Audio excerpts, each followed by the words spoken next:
how well poetry and music hold equal sway. Shh.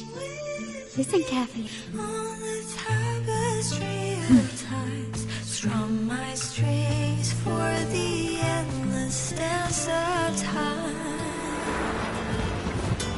To fly is not to flee, but to journey towards the dreams. All the hopes will set us free from doubts and fears deep within. Let the sunrise gild our wings, let the twilight soothe our I like the skin. song to find In the her. sky we're forever wild and free.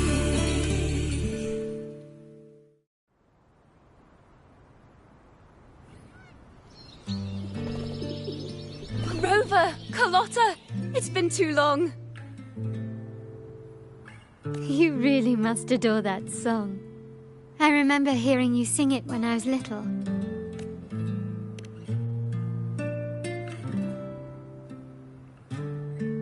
When I was a child, whenever I passed by Chacona's house, I'd always hear music drifting from the courtyard. Lively, spirited, and so full of emotion.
I remember it well.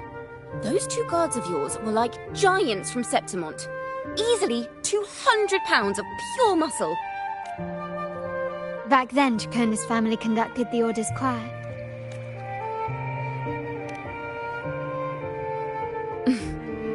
How should I put it? Well, as they say, families are always rising and falling. But a song is a song, whether sung in a grand hall or beneath the open sky. As for family matters, let the past stay where it belongs.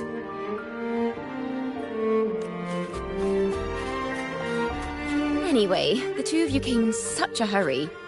I suppose you're not here to take in the music? Oh, so you eavesdropped on a man rambling on in C3 sharp, and then, poof, out pops a monster. Let me see. It should sound something like this. How about that, Sharp Rover? I know, right? We should suggest to Miss Margarita that she add new signage. Sing with civility. It starts with us. Can we discuss restaurant etiquette later? Of course. But I still need to know what kind of music could possibly have the power to conjure up those monsters of yours.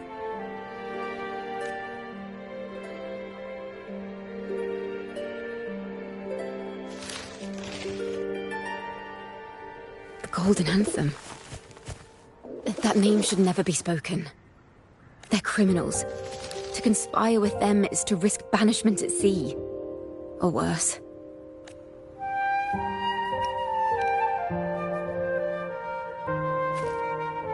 Don't worry.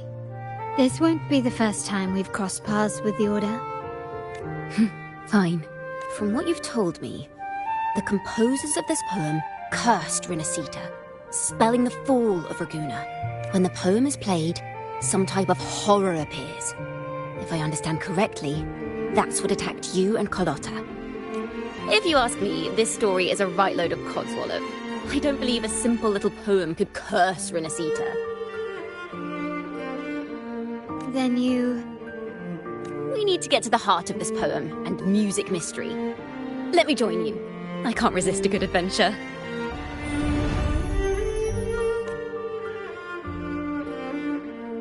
I'll help you find the link between the music and those daemons.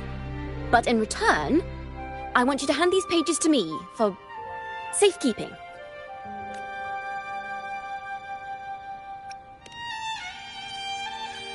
Then we have a deal. Since you believe this music summons them, how about we test it for ourselves? I've already memorized the sheet music. It's risky, but there's no surer way to find out. Wouldn't you agree, Rover?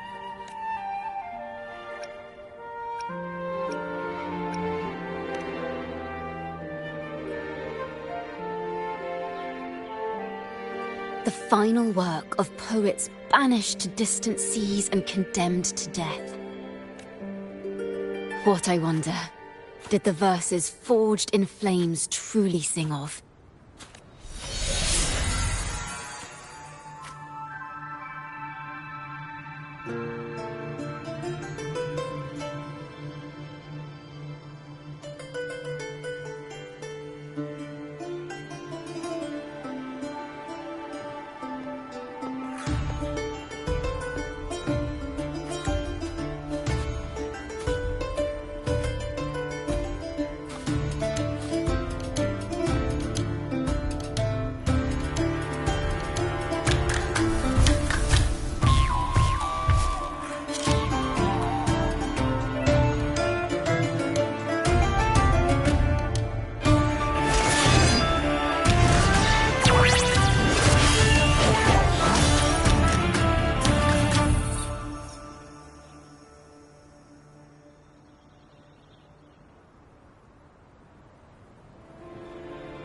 They are just like the ones that attacked us in the restaurant.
shall forge Raguna's true gold.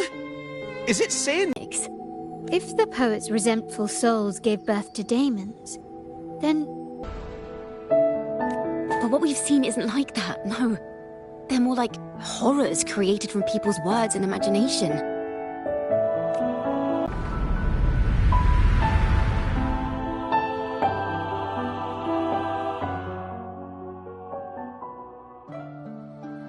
This is a realm created from melodies. Music can transcend space and time to bring memories and stories to life. No. Normally, you can't perceive the frequencies in a melody.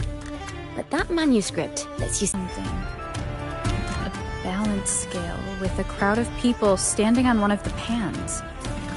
What are they weighing? The two sides of the scale represent differing perspectives.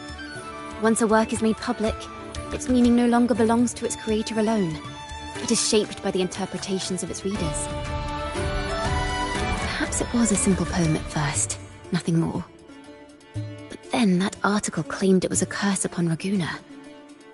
Given that members of the Golden Anthem were banished on the Pilgrim's Sail and died in a fire, the notion quickly took hold. No one knew exactly what happened, so they filled in the gaps with their imaginations. With motive and a complete story. Perhaps that's all it took for a lie to become the truth. Each time someone plays their last work, it summons daemons. This is the Golden Anthem's revenge and curse upon Raguna. But still, words and imagination alone cannot bring something into existence. Yes, someone must have used them to create the daemons. What if the mastermind pulling the strings from the shadows is the author of that article? Daemons are bound to their creator, so it might not be a coincidence you felt them target you at the restaurant. There could be a connection between you and this mastermind. Or perhaps they have their own reasons for wanting to see you silenced.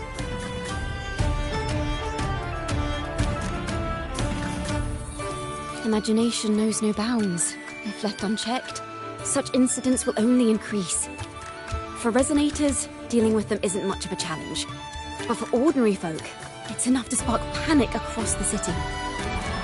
Finding the one pulling the strings should be our priority.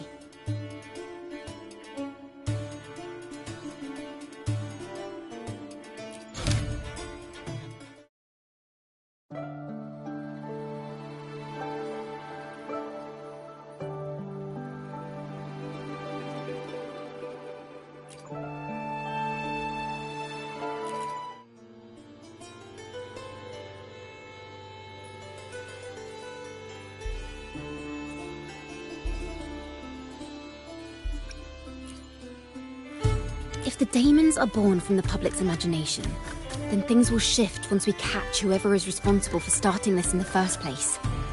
This mastermind has gone to great lengths to twist the facts, stirring fear and turning it into resentment. Maybe an attempt to cover up certain stories about the Poet Society. He must be tied to them somehow. If we can learn more about the Golden Anthem, we might be one step closer to catching him.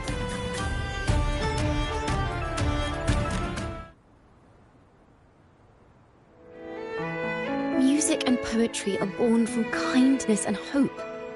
Yet now they've been twisted to create these monstrosities. Whoever is behind this won't just sit back and watch.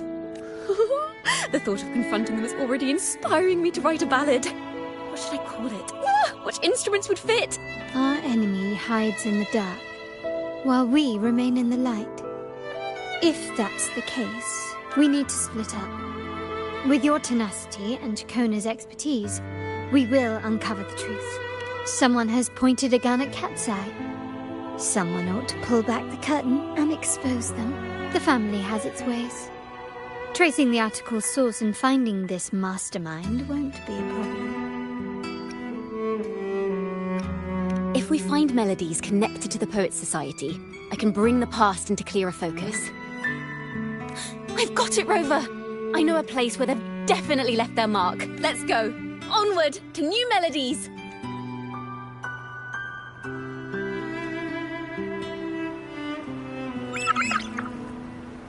I really admire the wind. It's free to go anywhere without restraint. If only it could carry my poems into the hands of everyone across the world.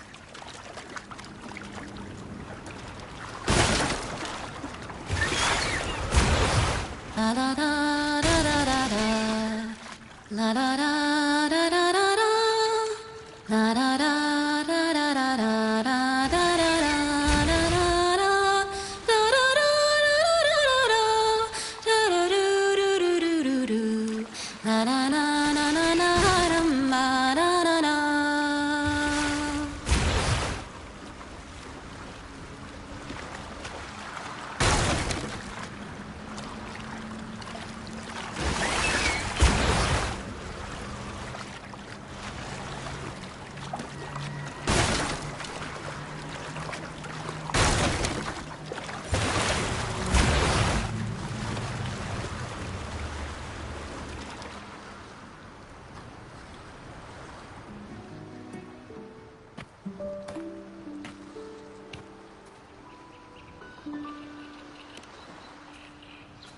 Ta-da! Welcome to Requiem Paradise.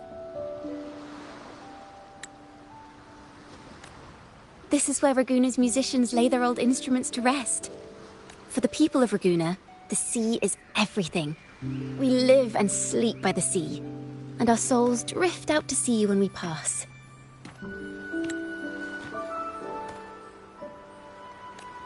Since an instrument is an extension of the musician, it's only fitting that it's buried by the sea. May its dreams be long and sweet before returning to the waves.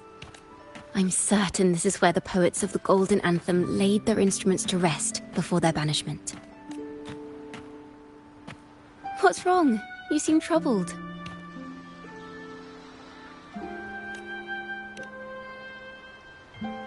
Is that what's been on your mind this whole time?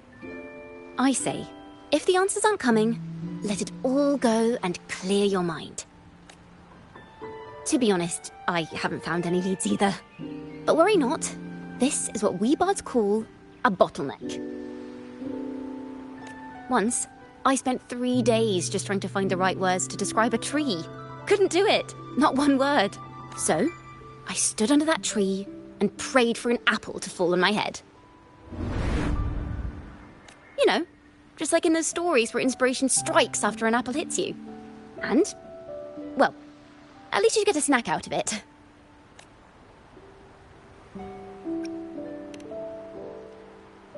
The apples never fell.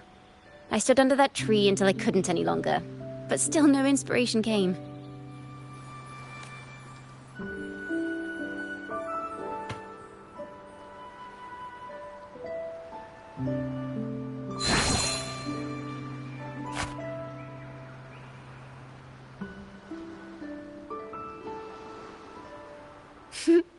Try it.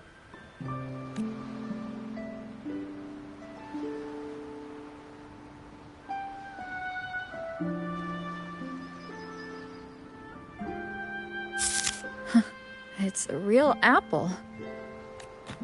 Later, when I finally decided to leave, I looked up through the gaps in the branches and suddenly saw a blooming flower atop a cliff. Turns out, even without an apple, inspiration may yet strike. But if I hadn't stood there, I might have missed that unexpected burst of beauty.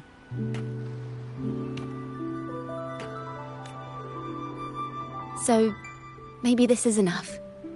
Let's put aside heavy thoughts and continue our walk with a clear mind. I'm starting to understand why Carlotta calls you Topaz. Is that so? But I'm nowhere near as dazzling as the sun. If anything, I'd rather be like Icarus in the story. Soaring freely in the sky, even if it means falling in the end.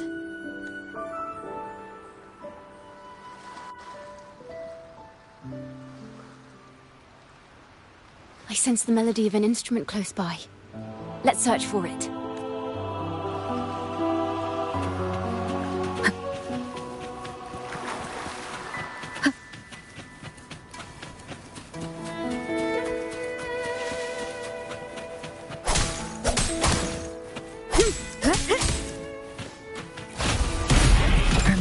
of the past.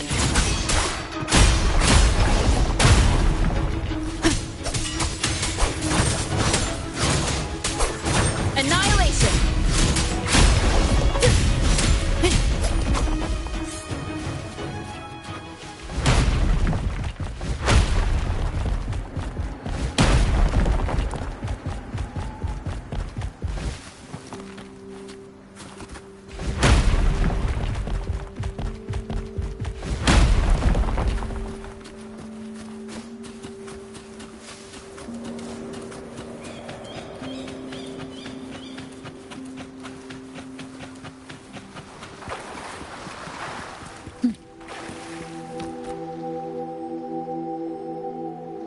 A harp. It's in excellent condition, but its tone is flat and dull. Let's keep it for now and see if there are any other instruments nearby.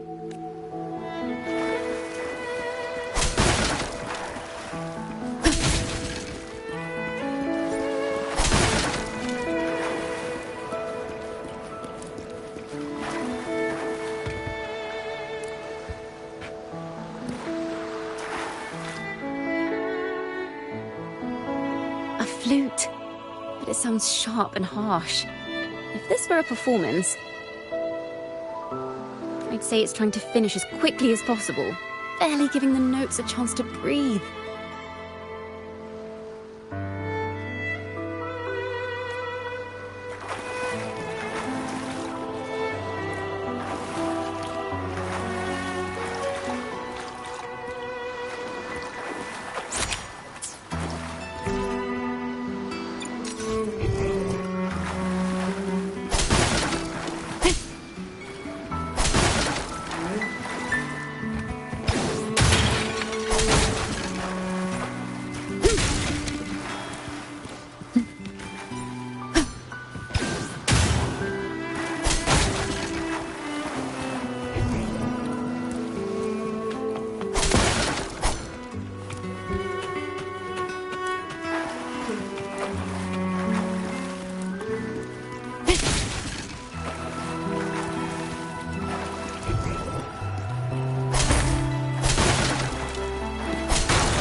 But there's an undeniable strength to it. Rover, behind you!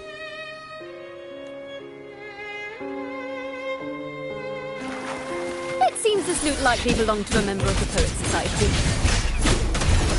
Which is to say, it holds the melodies they left behind. Umbra also matches. I believe this lute is exactly what we've been looking for. Sometimes, even when the instruments are the same, the performer's mood can change the entire sound.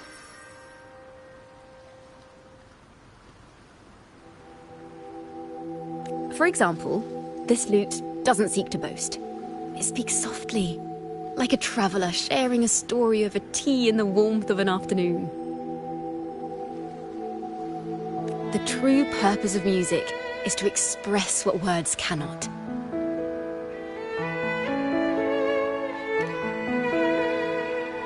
Rove?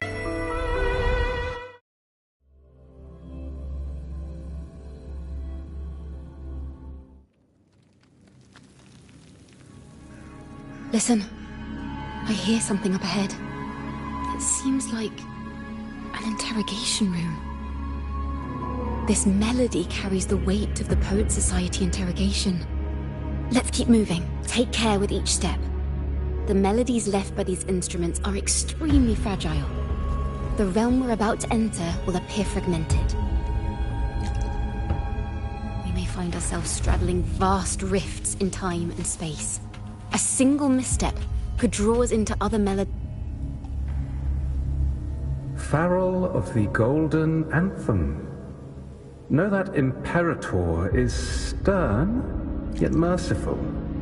The Codex teaches us that those whose sins are cleansed by the sea shall remain blessed by the sea.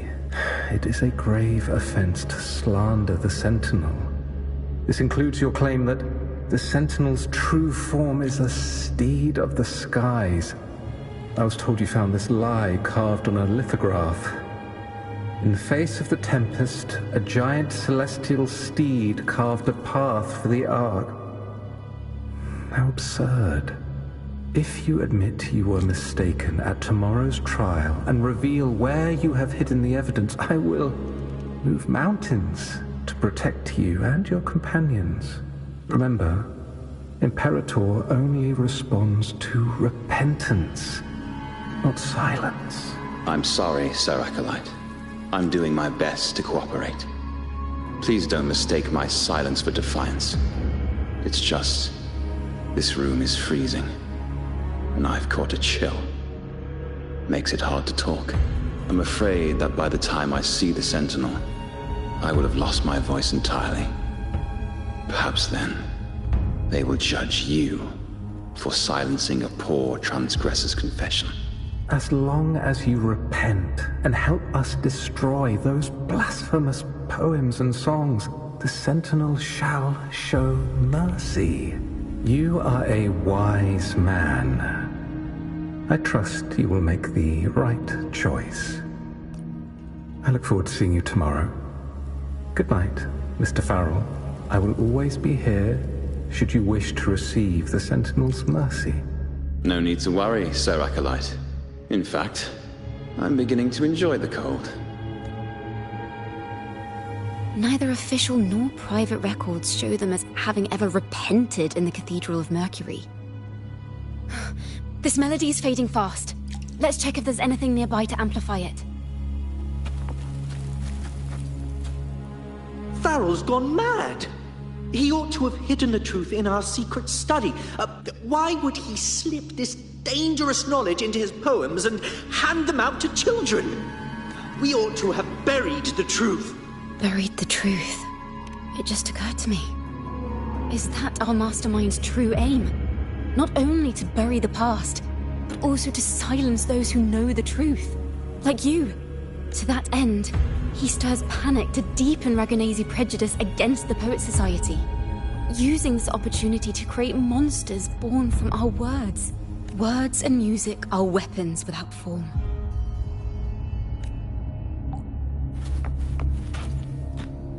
I knew this was to be our fate. From the moment we uncovered that lithograph, I knew it would come to this. Still, I have no regrets. But if the Sentinel's true form is a flying steed, what does that make the Imperator we've pledged our faith to? All this time, we've been living nothing but a lie. The Order's stance is that the Poet Society concealed blasphemous works, yet the Order themselves concealed the lithograph's existence. What were they afraid of? That's right! You must have seen the Sentinel in the inverted tower. To keep the Sentinel's true form a secret, the Order ruined the Golden Anthem's reputation.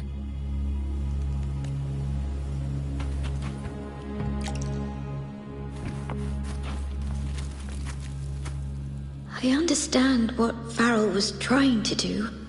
We're not adventurers or mighty resonators. We don't even have the time or ability to determine whether that lithograph is real or fake. Farrell only wanted to share the voice of uncertainty. He hoped someone might understand his doubts. Our fate has been sealed. All we can do now is choose what we believe. They don't sound like they're full of hatred at all. If anything, they appear to have anticipated what would happen. During the interrogation, they kept their composure and did not offer fierce resistance. In fact, they even showed sympathy for the interrogator. Everything seems to revolve around the Order. Could they... We don't know that for certain. But at least we now know the Poet Society would never place a curse on Raguna. The melody is fading faster now and becoming unstable. We should leave. We can continue our discussion later.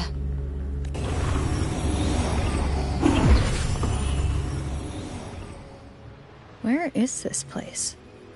A study? Chacona, are we... Chacona? We must have gotten separated. Chacona did say even a slight misstep could draw us into other melodies. You are to build a home here, like seabirds. Dwell upon the water, just as countless stars dot the night sky. I don't know if what I'm feeling is right or wrong. They were clearly the Sentinel's cantors. Why would anyone call them criminals who insulted divinity?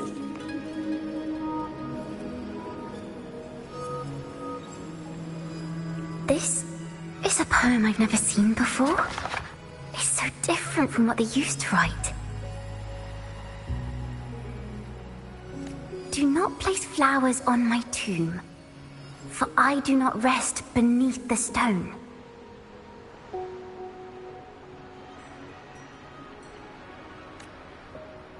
I am the sea wind at Raguna's walls.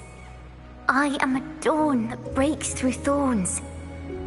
I am a nighthawk of wings aflame, soaring towards the celestial steed, whose praises I sing and whose true form I behold. A flame, celestial steed, true form I behold.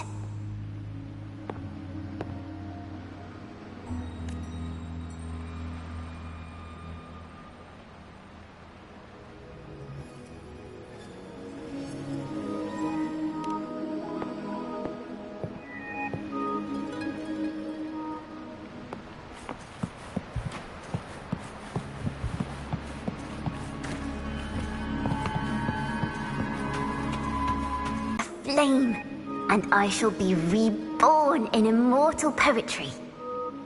Because they cannot banish the truth, the Order of the Deep instead banished us to the sea. Our thirst for truth is why we were cast out. No matter what, remember this.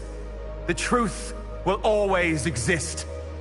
And the truth is gold that is unafraid of the fiercest of flames.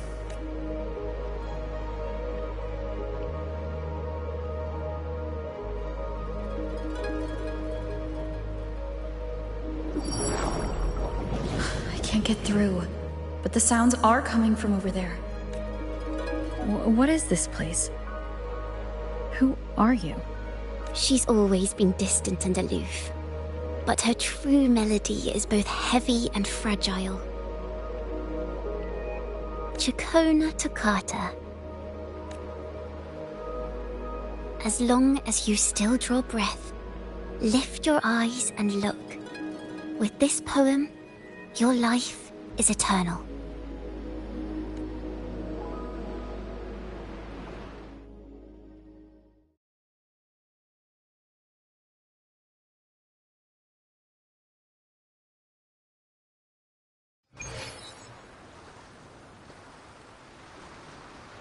Rover? Rover, are you all right? Finally, I got you out of there. You must have been drawn into a different melody on our way out. I just walked into a study and ran into a strange little girl. She seemed quite taken with the Poets Society's work. She mentioned a name. Chakona Toccata. I see. I don't know who you met, but Toccata is my family name. As I said before, for family matters, let the past stay where it belongs. Just call me Chakona. We don't need to overcomplicate things. Well, we have made some progress. The melody we were in gave me a hint on what to do next.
Yes.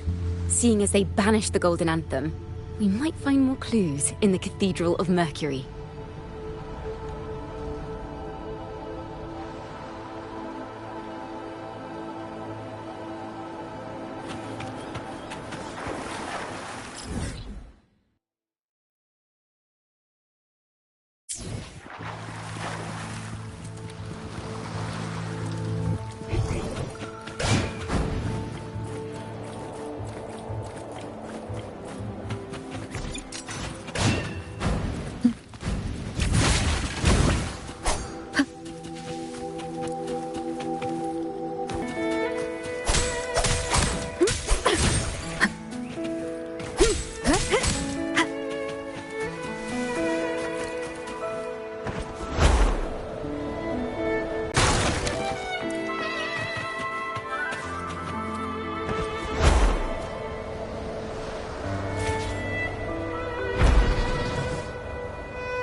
Leave it to me. Blue! Wind calls, waves follow.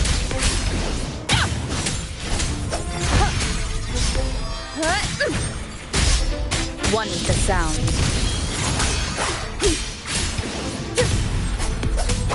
The wicked!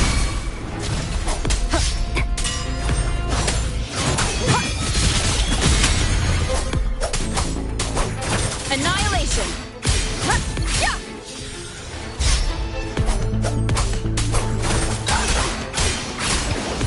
The wicked will face judgment!